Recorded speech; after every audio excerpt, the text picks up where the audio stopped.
Dans le souci de toujours mieux vous servir, Congo Airways vous donne désormais la possibilité de faire vos achats des billets en ligne avec la carte Visa ou Mastercard Equity. Voici les différentes étapes pour y parvenir. Tapez www.congoairways.com dans votre navigateur. Deuxième étape, sélectionnez la case aéroport de départ et celle d'arrivée. Troisième étape, choisir la date du départ parmi les dates coloriées en verte, ainsi que les nombres des personnes qui aimeraient voyager. Quatrième étape, allez dans Recherche, ensuite, allez dans Accepte les conditions, puis appuyez la case réservée sans compte. Cinquième étape, veuillez ajouter l'information concernant le passager de cette réservation. Sixième étape, veuillez choisir votre mode de paiement, type de carte, Mastercard ou Visa. Septième étape, veuillez remplir les informations sur le type de carte que vous voulez utiliser. Ensuite, terminez votre opération ou achetez carrément votre billet par M-Pesa sur notre site internet. Rapide et simple. Congo Airways, le plaisir de voyager. Ce magazine vous est offert par Congo Airways, le plaisir de voyager.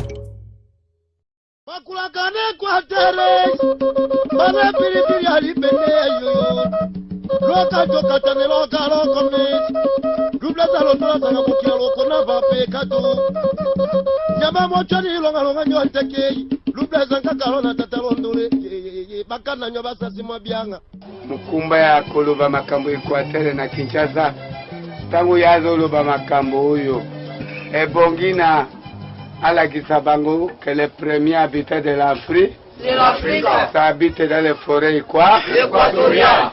Esengeli alataka bukumu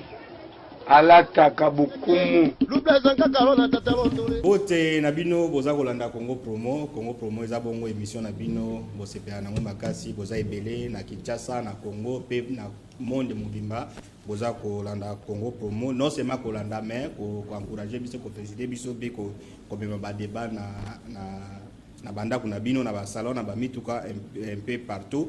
Topesi bino pasika elamu na bino nyoso na Congo pe na libota disons na libana ya mboka nyoso. Alors pour moi les autres zo ya mabongo nkumu kivete mbote ndeko Michel Wangi. Alors bonne santé très bien ndeko Michel kandenge tomesana kozala santé zalaka kitoko na ngolu. Voilà, santé zalaka kitoko na ngolu to yambi susu Patrice Boto mbote Mbote ndeko Michel, mbote na bandeko banso bazwa na biso na poko ya lelo pe mbote mingi na bai banso bazako zala kuna na commune ya Ngirengiri mingi penza bana ya les amis de Patrice Boto pe bandeko ya Debu Ngirengiri et pe web to kuta na bino banso lobby pona ko s'appelle la grande fête de l'église pe o babengi pasika pe ba bonne fête ya Pâques na bai banso ba jour du baku. Voilà, merci. Tu rappelles aux journalistes et puis au bois qui banga na ngiringiri vandi eza place yo vanda kaneti kumu kivete avanda kana barumbu. Alors, kumu kivete actualité à l'élo eza un peu makasi débat sur la loi électorale, Assemblée nationale ba débat salama, il fallait ça ma semaine passée FCC abimi et parlement basala ki angote église catholique et église protestante bazo senga geno il faut batwa solo là.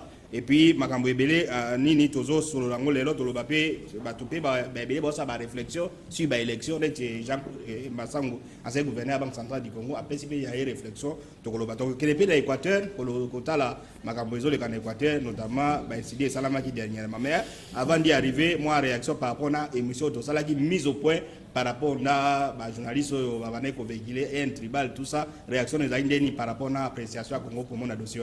Réaction en Haïti de commissaire d'abord merci réaction il y a des téléspectateurs qui partout dans le monde surtout bandeko ya Kasai oyo bazalaka na Katanga babengaki mingi pona ko féliciter biso na yo Congo Promo mais ezate pona ko komisa biso lolendo ezako senga ka yango na lobaki na début que naza santé malamu nangolo c'est-à-dire batu ba comprendre ki mabe ndeko wana parce que un journaliste a cause la tribalité journaliste ba cause la likambo biso tozali awa pona ko informer et puis ko éclairer opinion.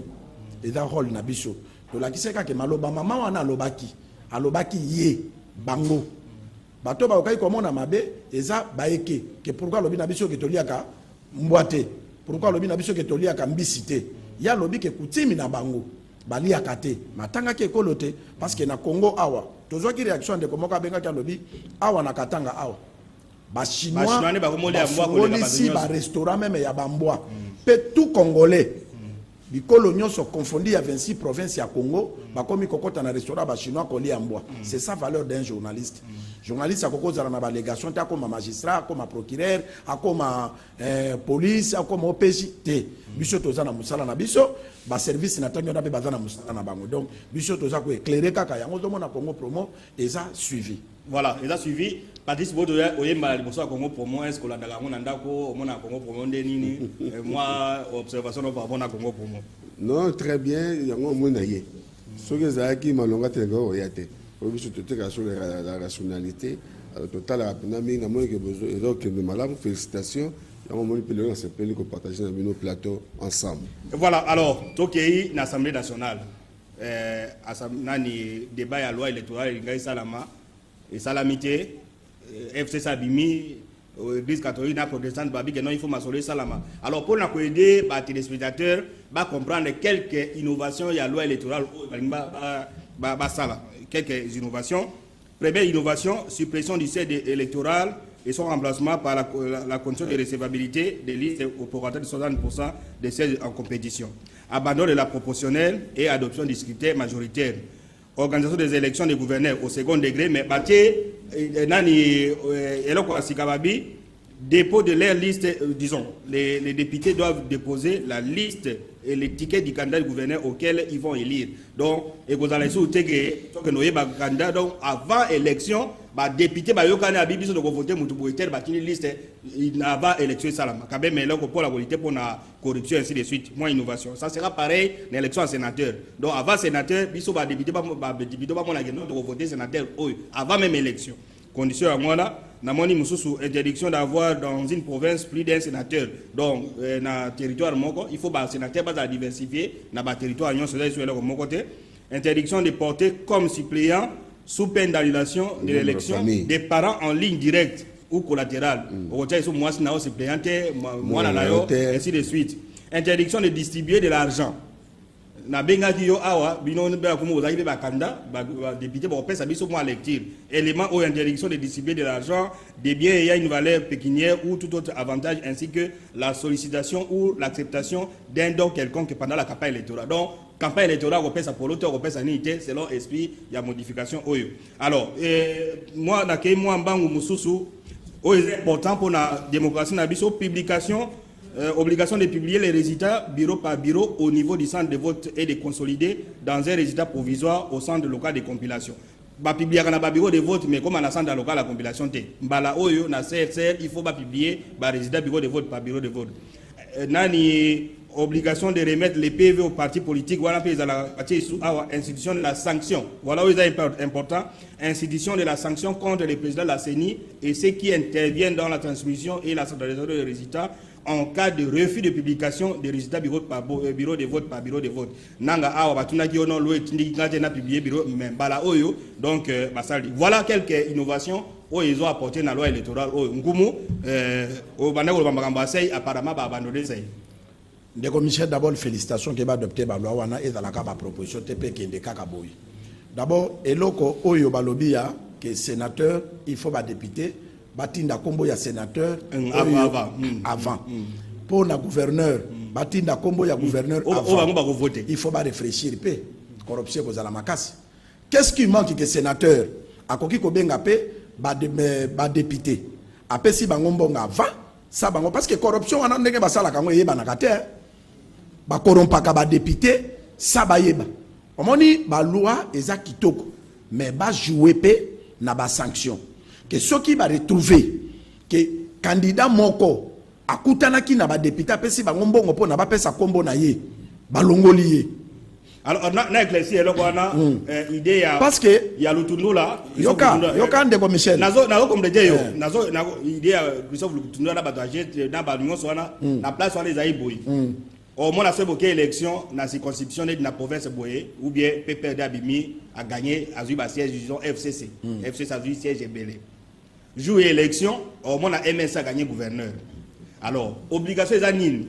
net FCC a eu ba siège belé na province wana bino bato FCC na ba député que non net biso dozui majorité na biso yango donc il faut bato ba gagner élection esprit na bango za que non bato ba gagner élection eza ko bata maté alors ce qui bino gagner élection et que un candidat corrompre les députés ko sala désordre makasi donc a esprit za que bato ba gagner élection bango ba bimisa gouverner la liste na bango mais rien bon loi to tala ngo peut-être va modifier parce que quelqu'un d'autre peut venir dans dernière minute aye ko sala esprit ça que non bato ba gagner élection de ba bimisa gouverneur.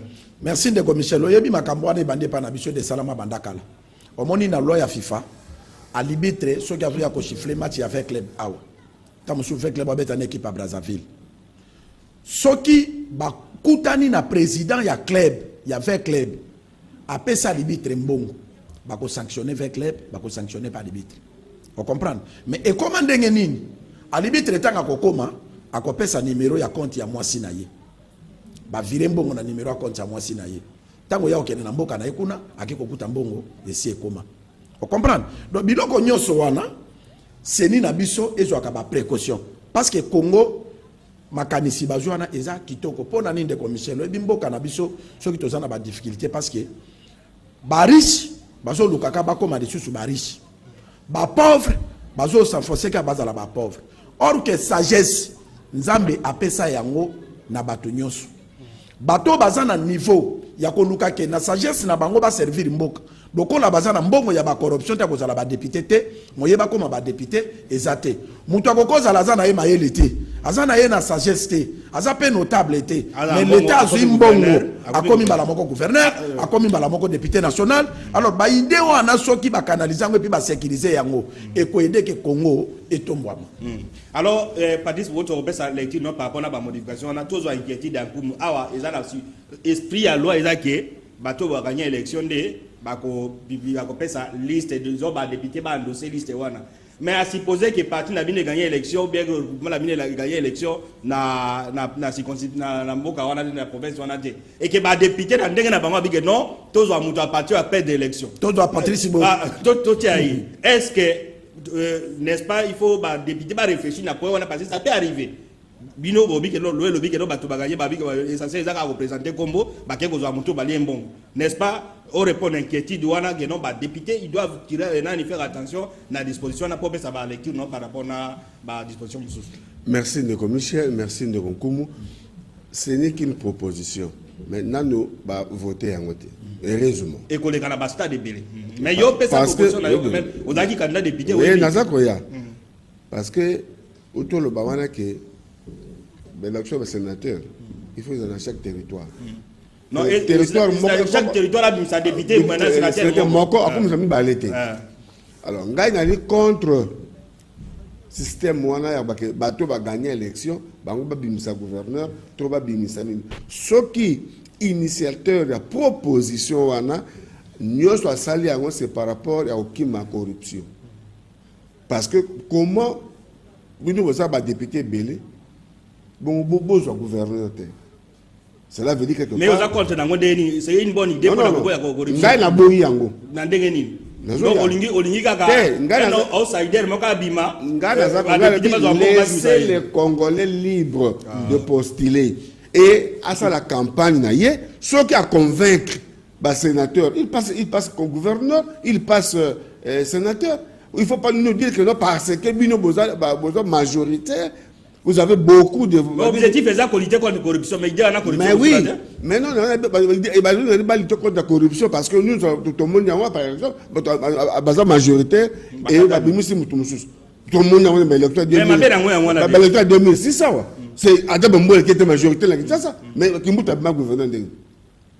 Adam Bombo a dit 22 voix. On se comprend déjà parce que c'était MS qui était majoritaire, c'est qu'il y a corruption là-dedans. Oui. Et là, comment voulez-vous que nous soyons majoritaires, vous soyez gouverneur de c'est entre guillemets, parce qu'il y a une corruption. Parce qu'au pays, en 2018 à 2019, c'est vraiment à outrance.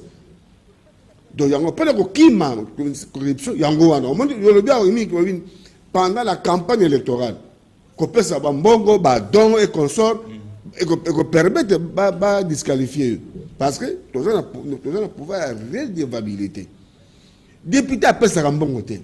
Député ton va ponter.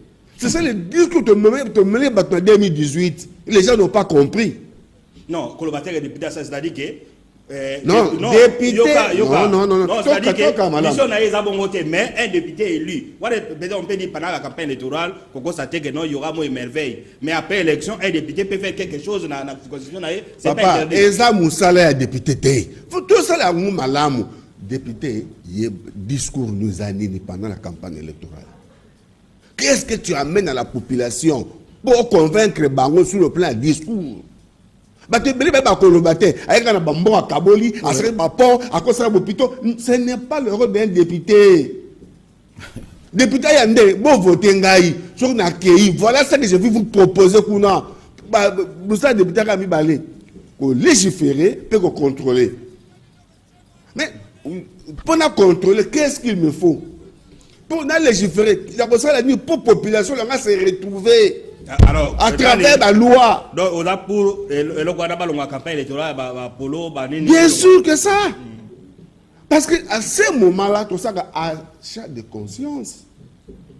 Une forme aussi de corruption.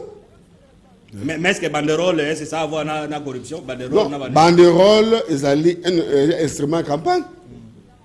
Sur le plan communication, je peux mettre beaucoup avec un discours.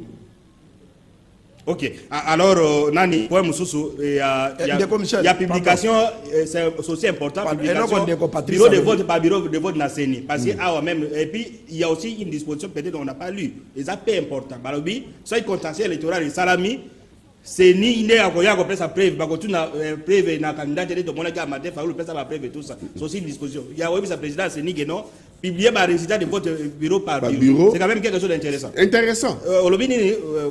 nalingi na bakisana eloko ndeko Patrice alobi ke ba député ba komi lelo oyo matembela simandako oyo asali ba pombo ye ezali kolakisa corruption na koiba yango zo mona baza ko akili ba gouverneur ba député provinciaux yango zo mona ba député nationaux ba koma ko créer ba problème ba créer ka ba motion ba zo ka ba mbongo ba kende ko sala ba pont si ça veut aujourd'hui que biloko bazo lobana ke bazo abatu. Parce que tant qu'on a dépensé na campagne, tant qu'on a député, à créer pas ça c'est 1, 2, 2. Nga nazana barumbo, nabimaki na 5626 voix. Oyo senya pesa kinga. Naza leader na barumbo, na besoin na barumbo bati la nga bandrole te. Parce que na yebani na barumbo. Soko comme elelo na barumbo ba yeko voter mutu oyo na barumbo ayeba de la sa député. Asali bar na rond-point. Banda yo tambola na monde. Oso mona rond-point batia bar. Rond-point oulere soko taboye njele kangama. Oui, na kabambar. Kende kabambar soko katisi flambeau ke na suko mona député atia bar. Engagea bato. Pe bar ya député zote kabiloko trop cher. Est-ce que azo aider population na ye? Pe na barumbu ba mona ka yete. Mais abima pourquoi? Moto ya Kimbuta zalaka wana et batie député. Ozomona même biso soki azalaka ngai lelo soki naza député barumbu azalaki na 50 candidats. Mais na koluka baninga basungaka na ba plan de société na bango comment développer notre commune. Lelo barumbu to komi kozinda pourquoi? Soko zo rouler na jeep na yo komi na kwen ya Itaga Kabambar. Barwana ekanga terrasse. Voilà ka député. Non député te ndeko moko akanga terrasse. Ya lobaka lobaza le tout puissant parce qu'ata kasaye. Mais eza nani akokende ko plaider biloko wana. Eza ndeko wana za le tout puissant te. Eza nde député muta okende ko proposer que même bato ba fota kinga bazo zinda. Nini toko sala pona peuple na ngesa la terrasse ko kangate ata osana mbongo ndenge nini soko koti na barumbo komona bato bazo somba ba 2 mètres ba parcelle à 2 mètres ba komi ko yiba na ba terrasse ba kangi terrasse ya nyanza wana ba kangi est-ce que Eli ya barumbo ayebi ba makambo wana.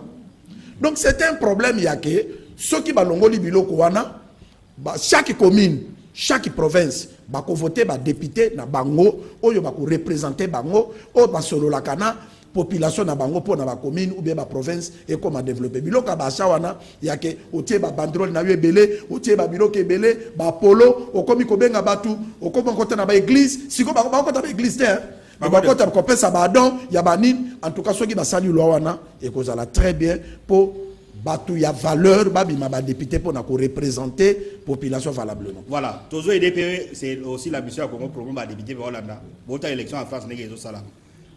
Il ne suffit pas seulement que bolongo la ba polo bolongo ba nini mais bon encourager ba candidat bo à disposition que moto soka a dépensé mbongo na ye na campagne et qu'à atteindre un certain seuil yo lobi aux 5000 lobi que non na ba commune 5626 na commune ya circonscription électorale là siège moko et que un candidat atteindre autant ya nani par rapport na conseil électoral azomtele mbongo na ye là au moins la depuis et puis ceux qui ont abimi ou bien net biso tozalaki na regroupement AAB bimi si combien président de l'Assemblée nationale ya provinciale azalaki muta regroupement na biso tozwa même ba ministre mais bazata reconnaissance te na ba député o basalaki pour na bango bazwa ba voix na biso ba sei wana il y a des députés nationaux ba députés musu bazwa ba voix na biso mais les lobiso to dépenser ba mbongo to gagner ba contribuer na sei ba bimité yo poser na même cas parce que vous avez candidat parce que on voudrait soit ici pas comme forcément comme journaliste mais comme ancien candidat il y a ba député pour aider ba to sa loi tu as connu également le même problème au contribuer na sei mobile au bénéficier na sei na bimité pas gagner le non c'est moi au bimité mais au gagner le côté n'a gagné pas le côté.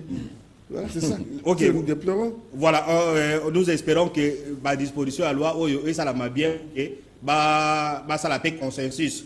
Il ne suffit pas que l'Union s'agréée la loi, parce que c'est la loi électorale, c'est la loi qui concerne Mboka Mobimba, Bozoapé, l'église catholique, les protestants, les Moussous, les Bibo, la disposition à bien. Donc, la disposition à bien, ils allaient. Au lieu de mettre fin à la corruption, ça sera encore une bonne chose. Donc, aux allez modification, ça pose problème. Le problème se pose sur le plan forme. Donc, il y a FCC, bimine à parlement, du point de vue forme. Forme, mais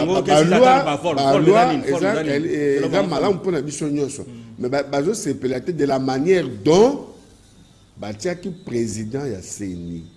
Mais on a chassé les naturels, il revient au galop. FCC, tout ça, c'est minorité. Comment est-ce que ça vous a discours? Ok, voilà. Donc, mais objectif est que nous va sangana, bayokana, tout ça. Alors, tout continuer à Congo promo, question mais entre temps, il y a quand même des gens qui réfléchissent. Tu vas réfléchir, ça n'appartient pas forcément à la Union, ça bien FCC dans Congolais. Alors, on a Congolais va réfléchir, on a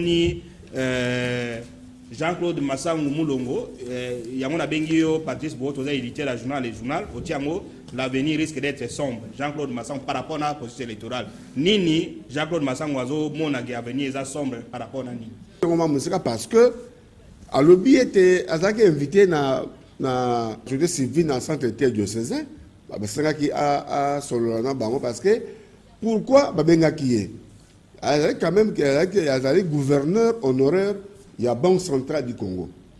Et il a eu Azalaki en 2005, tant que ça référendum. Il était gouverneur. Il a collaboré avec la CENI étroitement. Vous comprenez pourquoi collaborer avec la CENI? Parce que CENI, pour fonctionner, il faut recourir à Nambongo, tout ça et consort. Donc, avec la méthode de collaboration, na CENI. En 2005, il a participé à un référendum. En 2006, dans l'élection de 2006. L'élection de 2011, Azalaki toujours gouverneur. L'élection de 2018, là, a fonctionné ici, mais il était comme candidat, chef d'un parti politique. Donc, au vu il y a Monakiwana, quel que soit réunion dans le centre diocésain, parti politique, il a participé aussi. Donc, au vu l'expérience Wana, il y a un monument Moussika. Jean-Baptiste, repentez-vous car Jésus. Alors, l'avenir ici, là, oui, ils vont prévenir. Jean-Baptiste, ils vont prévenir que ceux qui vont habiter à venir vous allez sombre. Pourquoi? Parce que sur le plan socio-économique, il faut que travailler makambo na malam. Parce que biso to meseni tango ko malabalabala pour revendiquer. Alors, tant que vous êtes mécontent, d'ailleurs, le FCC va se faire sur le cimetière de la balabala. Tant que vous êtes balabala, il y aura la force de la loi. Tant que force de Goya, vous venez de se faire makile ko tanga tout ça a jour prévenir. Toboya makile tanga, toboya ba piller ba magasin, toboya ba piller biloko a bateau. Pambate, souka contestation et souka la balabala. Alors pour éviter ba biloko a proposé ni ils ont proposé déjà le masolo. Bato ba solo la table pour na a certains équivoques pour se mettre d'accord dans un consensus pour qu'on ait une élection malade. Sauf que dans le modèle que vous allez lire, oui, on peut tenir des élections, mais alors, les élections bâclées. Parce que, un exemple, depuis 2006, 2011, 2018, il n'y a jamais eu des élections locales, municipales. Mais dans Abidjan, la classe Akayango. Tout ça, là, on a noté. Maintenant, là, il y a sonné à Mbela. Tout cas, dans 20 mois. Pour tout ça, est-ce que tu reconnais ça, Nyos? Faut-il. Voilà, c'est d'accord, Baclé. Il n'y a pas d'innovation. Il faut quand même te innover. Pourquoi tu te de ce carabongo? Donc, on a sa élection présidentielle pour voter au beau salut l'élection. Ok, alors BP a dit que non, bah coup il y a l'élection, ils ont un peu cher tout ça. Non, bah quoi il y a l'élection par rapport à ça, il estime. Ça peut être discutable. On met 2 millions de dollars pour tenir des élections. 2 millions ou 2 milliards? 2 millions. 2 millions. 2 millions, ça manque quand même. On va 2 milliards. 2 millions. Enfin, parce que lui propose 280 milliards, 280 millions de gouvernement pour la gouvernement. Mais pas il y a autant d'économistes. Il y a moins l'économie. Parce que a évoqué ma commission de commission de guerre à Ukraine par exemple. Il a dit à évoquer guerre à Ukraine. Sur le plan national, international, qu'on sort. Mais quand on a vu sur la République démocratique du Congo, cette guerre-là que vous provoquez, le caca, il y a beaucoup de choses qui prix à essence. La pompe. Il fait mal. Au moins, on a 3700 francs les litres. Avec effet d'entraînement. Le gouvernement a bon, ce que le gouvernement a limité, c'est que le gouvernement a la subvention. A subventionné 60%. Voilà. C'est encore un problème. Là, beaucoup de réserve à la Banque centrale. Ce qui va mettre ce carburant avec tous les effets d'entraînement, tu y et comme ça, on commence à bureau. Quand bien on a matité, on a marché sur matin déjà. Un tronc, tout ça comme ça, c'est maté. Donc, ça sonne l'alarme. Il y a Jean-Claude Malam. Alors, on a Jean-Claude Malam, Sango, Moulongo, na tribune, parce que Galos, Mati, tout ça.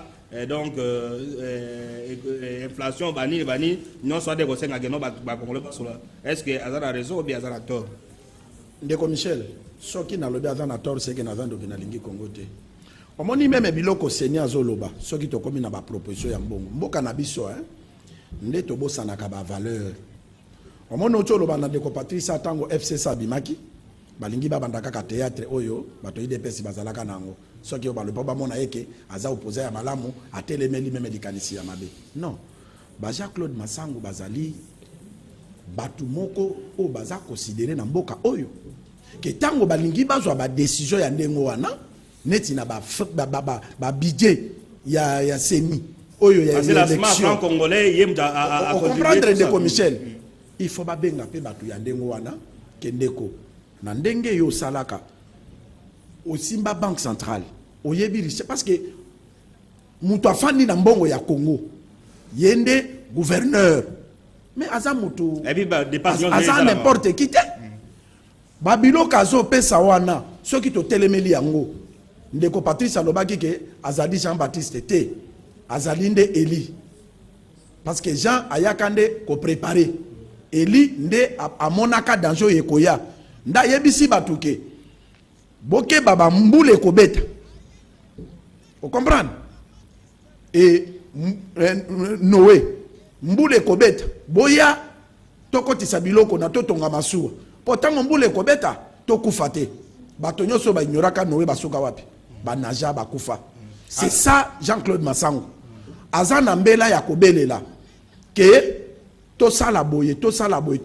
Et là qu'on dit le gouvernement ko sala. Atala côté Massango azana parti politique té. Ceux qui azana monté opposition ou bien la majorité. C'est un technocrate a fait sa réflexion sur merci. La stabilité. Atala savoir na ye. Tout ça. Vous comprenez? Massango azana loka ko flatter té po azana mo kwanga na aliaka. Parce que bango ba mona soki po na lobaka dajo na chaque fois que maloba ya mobola na mato ya bozui ezama ina mokongo libata Mais ceux qui ne me suivent pas, ça bino ba conseil. Boyo kayango. Et là sérieux, biso to fandi na cité.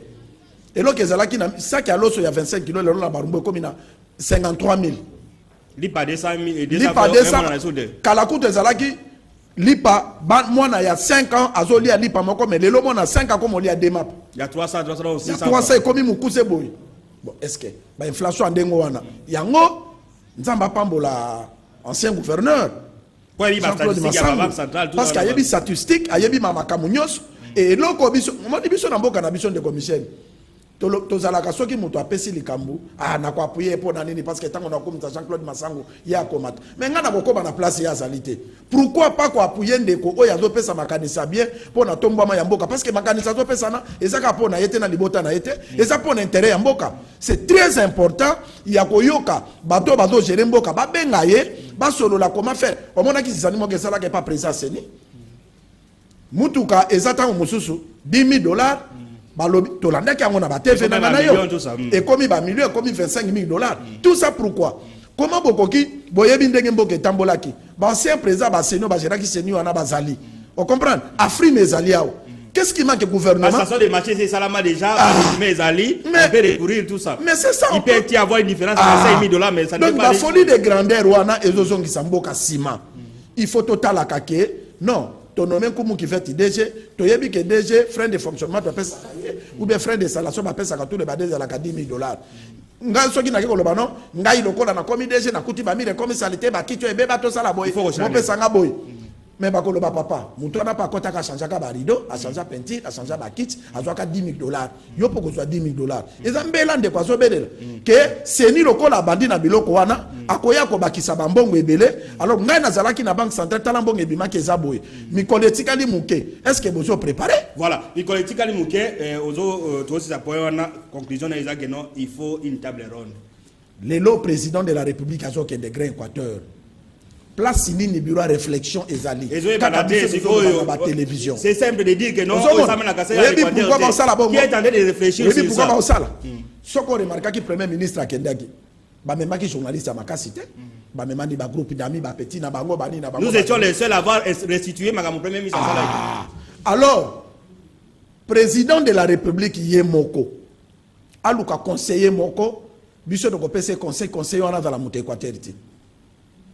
Alors conseiller mon connaître il y a province mususu pour apilonner makambu Équateur abassa la porte ouverte mon ko bato ba kende ko pesa ba proposition na bato ba yebi Équateur bien parce que ba mususu ba komi siko ko luka ko Équateur ka pour na ba positionnement politique ba kende ba mona ngai na profiter na soda na président na Mbandaka na soda na président na Boende na soda na président na Silu Bangi no Rubangi Mongala mais en l'état eloko président ko pa malonga eloko sala ku nezate ba yebi payete donc et loko wana tango ba kosala kozala na réussite mais ce qui est comme kaka ke aluka conseil moko équatorien aluka mutu moko boyi ba kobenga na ba groupe d'amis na bango et bato ba ko sala mukonza mboka musala ba kozana esika te pe to kozwa échec na Grand Équateur voilà donc na pesi comment doit faire sa proposition c'est ce que les chefs de moi eloko muke c'est 3 secondes par rapport à implication pe ya ba journaliste na makambo ya descendant de l'état. Merci Ndeko TV ya litango to 5 ans été tu es bien dans gouvernement bato Équateur bazali na parlement na sénat na assemblée ba député Équateur bazali ba lokutana ba solo là mais fallait que ça là ba élargir cercle pour que bato baso ba pesa makalis mais malheureusement ils ont la terre voilà on a 5 peut-être biso toujours initiative biso ba juste Équateur na betimbela ba ibanso ba imbotama Équateur na sud nord Bangi Équateur Mongala Chouapa so on va se retrouver dans 5 provinces wana au mon abisso pour que tout sangana tout bongisa descente na biso na Grand Équateur par rapport à arriver à Mokonzamoko. Voilà, ça sera pareil pour la Bandundu, Katanga, ainsi de suite, va s'organiser. Il a des Patrice c'est bien pour la commission de commission, c'est très important parce que Kolu Toazam Mukola PC Lokamalam, il faut bisoto initier parce que bisonde et dans la journaliste moko na mboka Équateur ko le kabiso misato ate. Donc to yebi province wana mobimba. To bunda kape po na province wana butu moyi.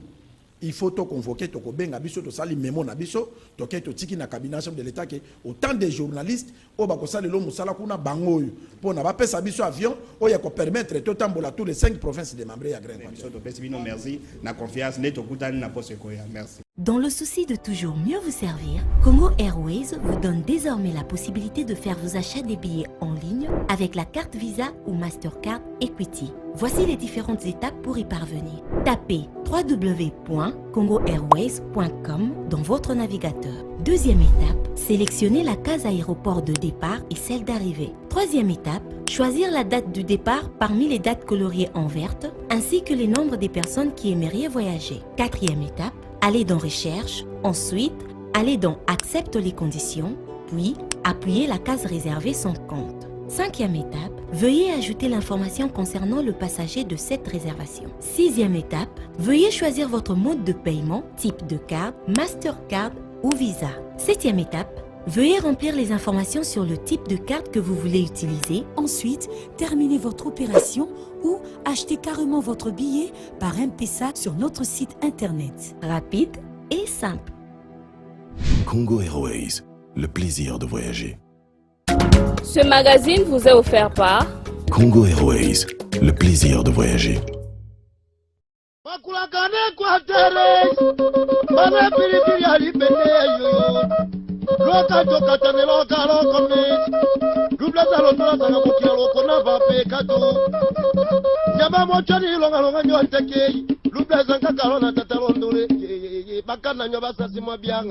Mukumba ya koloba makambo Equateur na Kinshasa tangu yazoloba makambo oyo ebongina alakisa bango que les premiers habitants de l'Afrique habite dans les forêts équatoriales. Ye sengeli alataka bukumu